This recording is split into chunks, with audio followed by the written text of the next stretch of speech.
ہر مہینے 3 روزے اپنے اوپر لازم کر لیں، 13، 14، 15۔ یہ وہ روزے ہیں جو جناب نبی کریم صلی اللہ علیہ وسلم کی مبارک سنت ہے، ایام 20 کے روزے۔ اس سے 2 فائدے ہو جائیں گے۔ ایک فائدہ یہ ہوگا کہ آپ کی سنت ادا ہو جائے گی، دوسرا فائدہ یہ ہوگا کہ آپ کو سن ہجری یاد ہو جائے گا کہ ابھی محرم ہے، ابھی سفر ہے، کب شروع ہوا کب ختم ہوا۔ یہ بھی بڑا عیب ہے ہم مسلمانوں میں، ہمیں اسلامی کیلنڈر معلوم ہی نہیں ہوتا۔ ہمیں اس وقت اسلامی کیلنڈر معلوم چلتا ہے جب رمضان میں 4 دن رہ جاتے ہیں اور او رمضان آ گیا، ہمیں اسلامی کیلنڈر کا پتہ ہی نہیں ہوتا۔ محرم کب شروع ہوا کب ختم ہوا، سفر کب آیا کب، میں تو کہتا ہوں مہینوں کے نام بھی نہیں یاد ہوتے، اللہ معاف فرمائے۔ محرم کس چڑیا کا نام ہے اور ربیع الاول کس کو کہتے ہیں؟ تو ایک تو یہ ہوگا اسلامی کیلنڈر آپ کا محفوظ ہو جائے گا، دوسرا یہ ہوگا ہر مہینے روزے جیسی عبادت ادا ہو جائے گی۔ اگر آپ کو مشکل لگتا ہے تو کم سے کم یہ کر لیں کہ جناب نبی کریم صلی اللہ علیہ وسلم نے فرمایا شوال جو یہ مہینہ چل رہا ہے اس کے 6 روزے رکھ لیں، اس میں 6 روزے رکھ لیں۔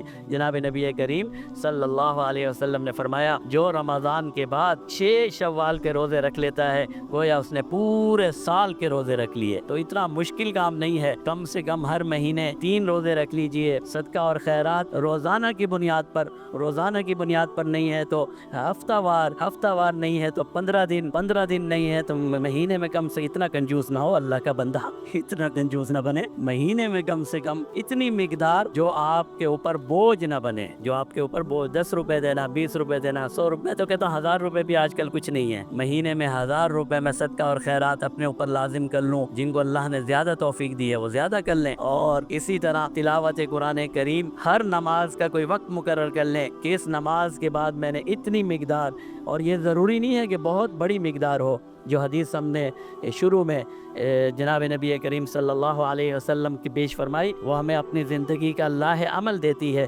جناب نبی کریم صلی اللہ علیہ وسلم نے فرمایا یا ایھا الناس علیکم من الاعمال، اے لوگو اپنے اوپر اتنے ہی اعمال لازم کرو۔ یہ اعمال سے مراد ہے نفلی عبادات، فرض تو پورا کرنا ہی کرنا ہے، اس میں تو کوئی آپ کو چھوٹ نہیں مل سکتی۔ علیکم من الاعمال، اعمال میں سے اتنا ہی اپنے اوپر لازم کرو، ما تطیقون، جتنی تمہاری طاقت ہے۔